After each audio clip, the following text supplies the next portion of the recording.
अस्सलाम वालेकुम।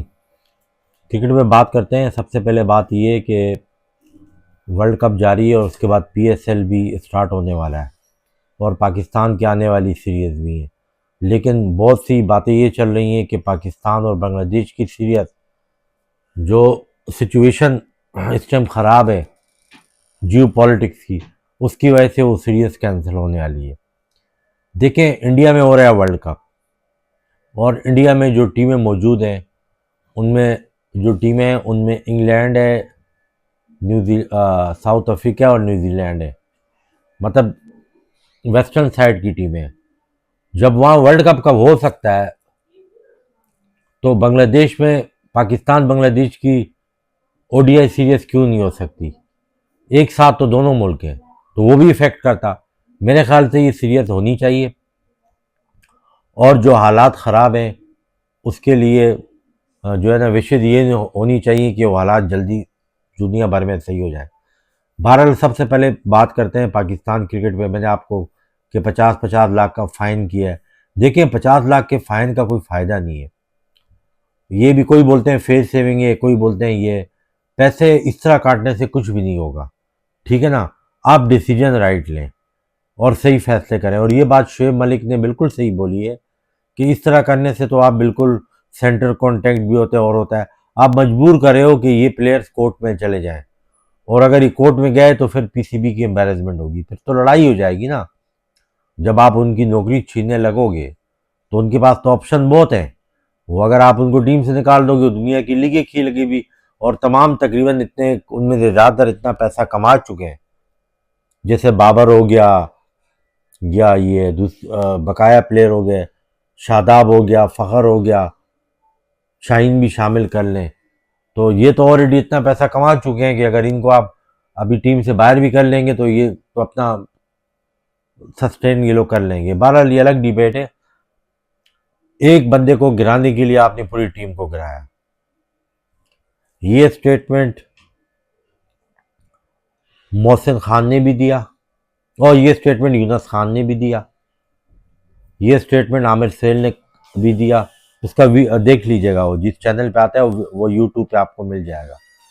और ये बात मैं भी कर रहा हूँ। उसने भी वही वाली बात की कि उसको बिगाड़ने में, उसको ख़राब करने में पीसीबी का हाथ है। ठीक है, आपने और माइक हैसन का अब तो उसके खिलाफ जहर उगलने वाले अब तो इतने मजबूर हो गए कि जहर उगल उगल के अब उनके मुंह से जो ना वो नौरस का शरबत निकल रहा है कि वो नज, नजमुल हसैन जैसा कार्टून भी बोल रहा है कि देखें, अगर आप लेके गए हो तो आप फिर क्यों लेके गए हो उसको? अगर आप वर्ल्ड कप में आपको कोच ये बयान दे रहा है कि यहाँ भी सेट नहीं हो रहा और वहाँ भी सेट नहीं हो रहा तो फिर लेके क्यों गए हो? यही बात सलमान बट ने की कि भाई अगर आपकी नज़र में वो कहीं एडजस्ट नहीं होता, आप उसको सेलेक्ट क्यों किया? और फिर जिसके बोलने पर सिलेक्ट किया उसका नाम लेना चाहिए। आगा सलमान तो मान गया कि वो आगा सलमान की माइक हैसन और आगा सलमान की मर्जी से वो टीम सिलेक्ट हुई है, वो तो एक्सेप्ट कर गया ना। और आकिब जावेद का तो बकायदा वर्ल्ड कप में जाने से पहले जो आकिब जावेद ने प्रेस कॉन्फ्रेंस में उससे बाबर का सवाल हुआ तो आकिब जावेद तो बोल चुका है कि रिस्पॉन्सिबिलिटी वो लेता है। तो ये तीन बंदे तो रिस्पॉन्सिबल हैं, इसमें तो कोई दो राय है ही नहीं। और साथ में मोहसिन नकवी चौथा, तो इसमें तो कोई दो राय है ही नहीं ना। उसको तो सिलेक्ट ही तो नहीं किया है, तो गलत फैसला किया है। तो उनके साथ उसको T20 से अगर आप बाहर करोगे तो इनको भी इनके होतों से दस्तबरदार करो, क्योंकि वनडे में तो आप बाहर कर नहीं सकते हो, क्योंकि वनडे में तो उसकी परफॉर्मेंस है, वो आपका मेन प्लेयर है। फ़खर आपका वनडे का ओपनर है, रिजवान आपका वनडे का उसकी परफॉर्मेंस है, उसको तो आप निकाल ही नहीं सकते ना। परफॉर्मेंस है, छोड़ो कि लाजिम और मजलूम है, वो तो अलग बात है। तो आपने उसको खराब किया। 6 होप ओपनर आया, ठीक है। डेरिंग समी से अटैकिंग या करेबियन जो फ्लेवर है उससे अटैकिंग तो दुनिया में क्रिकेट है नहीं। इन ट्रेंड वाला चक्कर तो बाद में आया है। ये ट्रेंड तो वेस्ट इंडीज ने 70s और 80s से शुरू किया हुआ है। ये ये ट्रेंड, ये मॉडर्न क्रिकेट, ये इंटेंट वाली आप हिस्ट्री तो उठाओ। क्या आपने सिर्फ क्रिकेट को 2020-21 के बाद फॉलो किया है या 2019 के वर्ल्ड कप से फॉलो किया है? उससे पहले क्रिकेट आप नहीं देखते थे?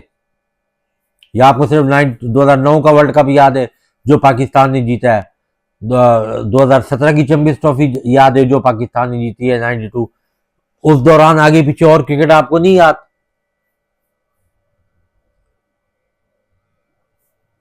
वो नेहरू कप जीतना इंडिया में वो नहीं याद इंडिया को हराने? तो मेरा उसके बाद वसीम अकरम की कप्तानी में उनको हराना, एशियन टेस्ट चैंपियनशिप, वहां पे ट्राई नेशन सीरीज जीतना, फाइनल खेलना, और बाबर की कप्तान। मेरा पॉइंट ये है कि वो भी तो आप सर्च करें कि क्रिकेट में इंटेंट लाया कौन था एग्रेसिव क्रिकेट का बाई डिफॉल्ट। देखें, मैंने आपको पहले भी एक बात बताई है, पावर हिटर जो है ना वो जेनेटिकली पावर हिटर होता है। कुछ इम्प्रोवाइज कर जाते हैं लेकिन उसमें 90% एलिमेंट उसमें जो है ना पावर हिटिंग का, वो मैं आपको साबित करके दिखाऊंगा होता है। ये मैंने आपको पहले बोला है। आप उसको कितना, आप T20 तो आपकी मैंने आपको पहले बोला बायलैटरल सीरीज नहीं शुरू हो रही, और अगर होगी भी तो कमजोर, क्योंकि आपकी प्रिपरेशन तो 2028 में नवंबर दिसंबर में वर्ल्ड कप होना है ना, तो उस दौरान तो बहुत सा पानी वो कहते हैं कि पुल के नीचे से गुजर चुका होगा। आपकी पहली प्रायोरिटी है तो वनडे जो वर्ल्ड कप आना है, तो वनडे में तो आपके लिए बेस्ट ऑप्शन ये है कि आप जो लड़के करंट है, इसके अलावा आपके जो डोमेस्टिक में लड़के हैं वो नजीब उल हसन अजीब मन तक बात पेश कर रहा है कि जी बाबर आजम और रिजवान ने जो है, क्योंकि वो ऑप्टर आते थे तो उन्हें मिडिल ऑर्डर बनने नहीं दिए। ये क्या बात हुई? शिवम दुबे, उसको मैं बाद में बात करता हूँ, वो दूसरी वाली बात भी करता हूँ। उनका क्या कसूर था? क्या इफ्तिखार 2-3 ओवर का प्लेयर नहीं था? उसको मिलते थे 2-3 ओवर, हालांकि वो ज्यादा का था लेकिन उसको 2-3। आसिफ अली तो था ही 2-3 ओवर का प्लेयर, वो तो हफीज बोल चुका है इसको 2 ओवर दो। हैदर अली वो तो इसी टाइप का था। खुजल शाह वो तो 3-4-5 ओवर का प्लेयर था, 4 से ऊपर 1 भी नहीं थे। आजम खान वो इसी तरह का प्लेयर था। यही इरफान न्याजी इसी तरह का था। जो मिडिल ऑर्डर, खैर बाबर आजम के होते इरफान न्याजी नहीं आया, बाकी तो यही आए थे ना जब तक वो था। और जो आपके जो टैलेंट था PSL से आप उठाते थे, तो इन सबको तो प्रॉपर वो चांस दे चुका है। रवि जाजा ने ये बात बोली कि आपने बाबर आजम को सिर्फ ये बोलना था कि आप जो आप टेम्पलेट पे खेलते हो आप उसी पे खेलो, आप मत बनो पावर हिटर।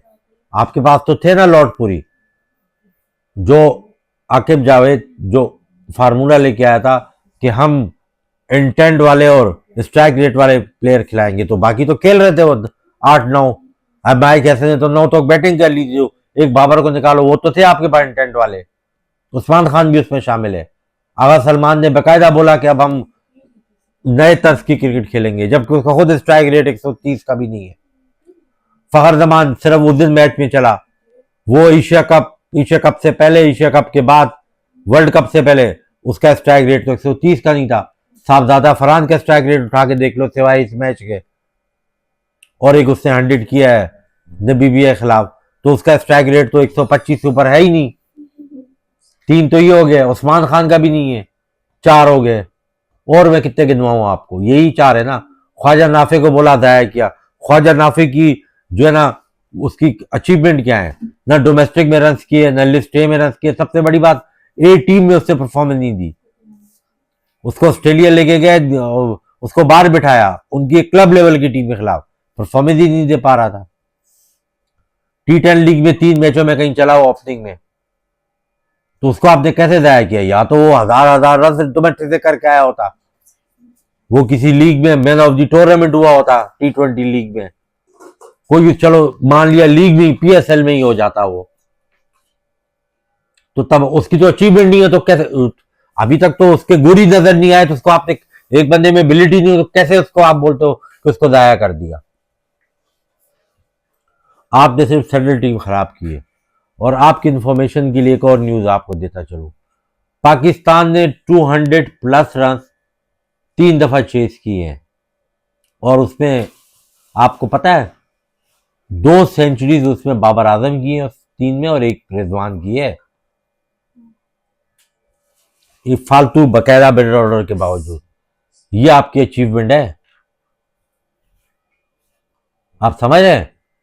तो थोड़ा सा ना सोच समझ के वीलॉग किया करें या बात किया करें। आप तो T20 में तो मैंने आपको पहले बोला कि ये तो आप तो आईसीसी के इवेंट के लिए प्रिपरेशन करते हो, ये तो ऑटोमेटिकली उसमें नहीं होंगे।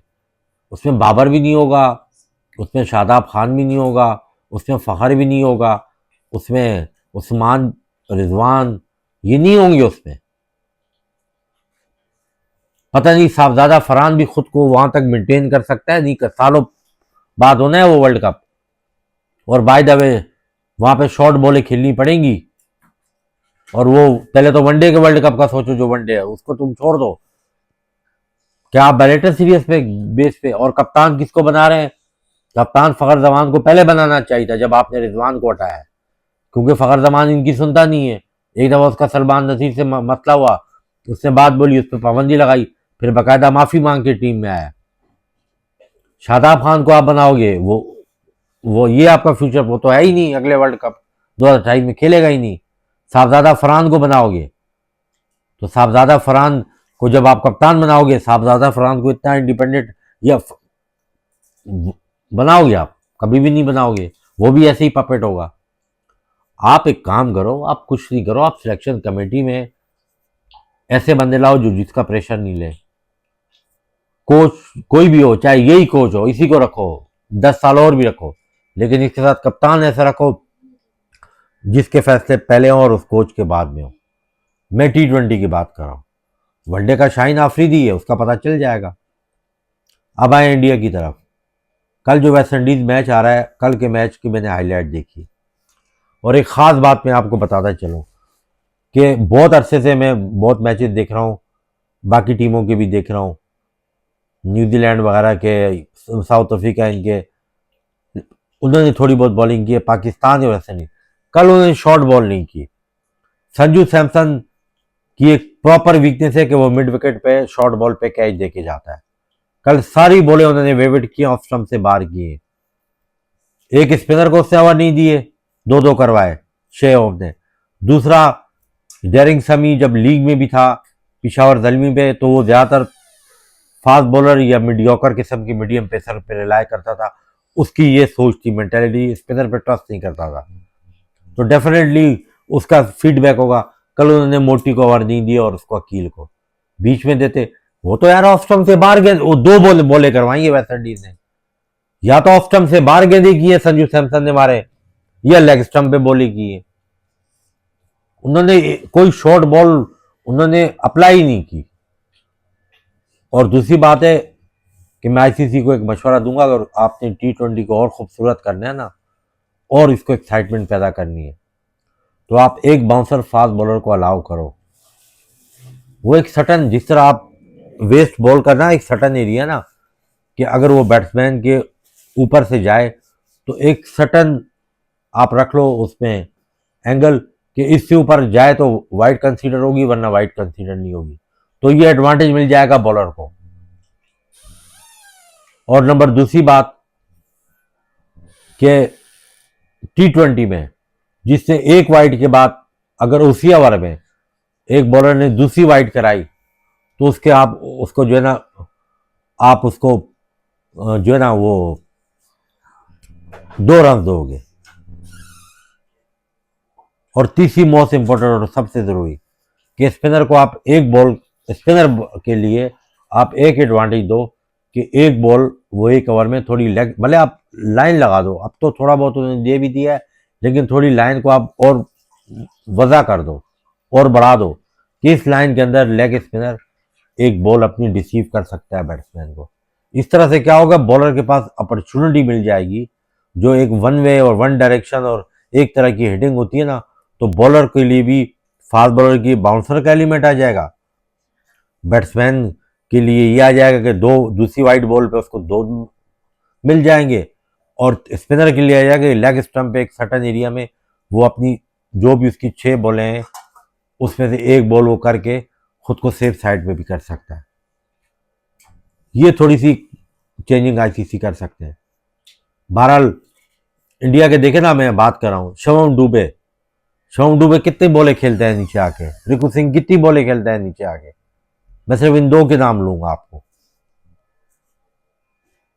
अक्षर पटेल को तो नीचे भेजते हैं, चलो उसको भी शामिल कर दो, वो थोड़ा ज्यादा खेलता है, तो आप ये क्या बेवकूफ़ वाली बात कर रहे हो कि बाबर रिजवान 13 ओवर खेल लेते थे तो मिडिल ऑर्डर को ओवर नहीं मिलते थे। कभी मिडिल ऑर्डर को ओवर नहीं मिलते थे, हफीज वाली फजूल बात। कभी मिडिल ऑर्डर जो है ना उसको ओवर मिलते थे तो ओवर ज्यादा मिलते थे। ये तो कम ओवरों के वो थे बैट्समैन। कभी ये बहाने करो, कभी कोई बहाने करो, इससे बात नहीं चलने वाली। इंडिया के तो अब तक फेल हो रहे हैं ऊपर की टॉप 3। एक चल रहा है कोई, वर्ल्ड कप के सेमीफाइनल में पहुंच गया है। क्यों? कि उनके सारे जो है ना, मैंने आपको पहले बोला था, उनके पास सारे जो है ना बेहतरीन प्लेयर हैं। कल संजू सैमसन जितवा गया ना T20 में, बाकियों ने क्या किया? कहां गया अभिषेक, कहां गया ईशान किशन? सूर्या फेल होता आ रहा है, हार्दिक पांड्या फेल हो रहा है, संजू सैमसन ले गया एक मैच उनसे। तो ये फर्क होता है भाई कि जब 6-7 संजू सैमसन को क्या बाहर नहीं बिठाया, उसको कभी ओपनर, कभी वन डाउन, कभी ओपनर, कभी वन डाउन, कभी ओपनर, इन पोजीशनों पे क्या नहीं खिलाया। लेकिन जब आया परफॉर्म किया ना, उसके साथ भी नाजायज हुआ है। अभी तक तो इंडिया वाले जब मैच हारे थे साउथ अफ्रीका से, इनको तो शुभमन गिल याद आ रहा था। तो कहने का मकसद है अब ये फिर अगर इंग्लैंड से हारे तो फिर ये इनको शुभमन गिल भी याद आ जाएगा, अय्यर भी याद आ जाएगा, कोई और भी याद आ जाएगा। बहरहाल इस वर्ल्ड कप का सबसे जो एक्साइटमेंट वाला मैच है वो इंग्लैंड और उसका देखने वाला होगा इंडिया का सेमीफाइनल। बहरहाल नेक्स्ट कंटेंट पे किसी और टॉपिक पे बात करेंगे।